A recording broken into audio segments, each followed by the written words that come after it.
शिप्रा फजल बख्श के पास आती है और कहती है फजल बख्श प्लीज़ मेरी कोई मदद करो। सुकैना दरवाज़ा नहीं खोल रही, पता नहीं वो कुछ कर ना ले। तो फजल बख्श कहता है तुम सब्र करो, मैं उसके पास जाता हूँ। वो जैसे ही जाता है उसे समझाता है, उसे कहता है तुम मेरे लिए बहनों से भी बढ़ के हो, देखो मैं उन्हें तुम्हारे लिए ना मैं सब कुछ करूँगा। तो उस इस बात पे शिप्रा बहुत खुश हो जाती है। फिर वो बाप के पास जाती है, अपने बाबा को कहती है कि पापा जब ये फजल बख्श से मैंने कहा था तो फजल बख्श को कहना को पता नहीं क्या कहा है, वो बिल्कुल ठीक हो गई है, नॉर्मल बिहेव कर रही है। उसका बाप कहता है मुझे ये फजल बख्श बहुत ही पहुंचा हुआ बंदा लगता है। वो जैसे मलंग होते हैं ना जो जिनका ताल्लुक रब से होता है, मुझे ये बिल्कुल खालिस उन्हीं की तरह लगता है। तो बाप फिर फजल बख्श के पास जाता है और उससे माजरत करता है, कहता है बेटा तुम्हारी माँ ने कहा था कि हमारे पास बेटा नहीं है ना, तो तुम हमारा बेटा बन के आ गए हो, अल्लाह ने हमें बेटा दे दिया, मुझे माफ़ कर दो। तुम हम मेरे लिए हमेशा खालिस रहना, इसी तरह कभी मेरे से झूठ नहीं बोलना। तो फजल बख्श के बात दिल में लग जाती है। वो कहता है कि भाई ये बंदा इतना अच्छा है, अपनी बेटी को भी कुर्बान कर रहा है सच्चाई के रास्ते पे। फजल बख्श सबसे कह के जाता है कि मैं गांव जा रहा हूँ और अपनी सुकैना के लिए दुआ करवाने के लिए। तो वो जैसे जा रहा होता है शिप्रा उसे रोकती है, उसे कहती है खुदाफिज नहीं कह के जाओगे। तो वो फिर जैसे ही बैठता है तो शिप्रा उसे सैंडविच देती है रास्ते में खाने के लिए और उसे अल्लाह हाफिज़ बोलती है बहुत अच्छे से। और फजल बख्श से कहती है फजल बख्श तुम वाकई बहुत अच्छे हो दिल के, तुम जैसा कहते हो सुकैना बहुत अच्छा रद्द-ए-अमल करती है। अच्छा जी, अब शामिर की जो कज़न है वो कॉल करती है, राज उसे बताता है कि हमारा शामिर कल की फ़्लाइट से वापस आ गया। तो वो पूछती है क्यों, ऐसे क्या इमरजेंसी होगी कि उसे इतनी इमरजेंसी आना पड़ा। तो वो कहता है कि हमारा जो ये शामिर है ना, ये अपना ऐसा नहीं रहा, बहुत ही खुदातर्स बंदा बन गया है। तो मेहरीन इस बात पे बहुत हैरान होती है और फ़ोन बंद कर देती है। तो अमीर को कोई ना कोई तो बहाना करना होता है ना घर वापस आने के लिए। तो अपने बाप के पास आता है और कहता है परेशान होके कि बाबा मैंने ना रात में ख्वाब देखा था कि आप बहुत परेशान थे और आप डूब रहे थे और कोई भी नहीं था आपकी मदद करने के लिए। और अपने बाप को गले लगाता है।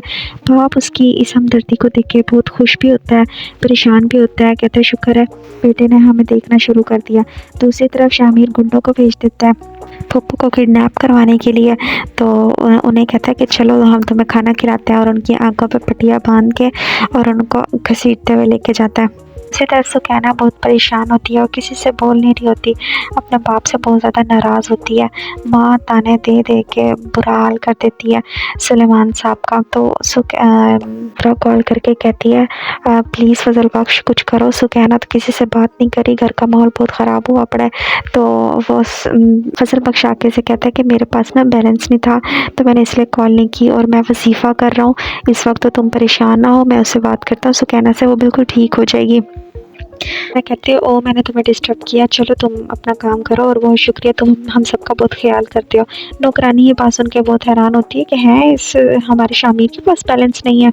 सब नाश्ते के लिए डाइनिंग टेबल पे बैठते हैं तो सुलेमान साहब का खाना नहीं उतरता और वो खाना खाए बगैर ही चले जाते हैं। शामिर अपने फ्रेंड फराज को बताता है कि जब भी मैंने सुक्की की मदद की है ना तो शिप्रा खुद ब खुद मेरी तरफ ज़्यादा अट्रैक्ट होती है और ये मैंने खुद ने फील किया है। शिप्रा दोबारा से कॉल करती है और बोलती है फजल बख्श मैं ना उनके घर गई थी, पप्पू के घर गई थी, उनके घर में तो ताला लगा हुआ था, मैंने सोचा आखिरी बार बात कर लूँ।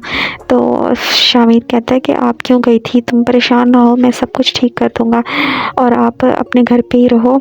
फिर उससे कहती है कि आप ना मेरा सलाम देना जिसके पास आप जाते हो। दूसरी तरफ नरगिस और नरगिस के बेटों की आंखों पे पट्टी बंधी होती है और शामिर आता है, उसे कहता है कि जो ये सुकैना है ना ये मेरी बहनों से भी बढ़ गया और अगर तुमने उसे तकलीफ़ देने का सोचा भी ना तो तुम्हारा मैं वो हाल करूँगा कि तुम लोग मिलोगे नहीं।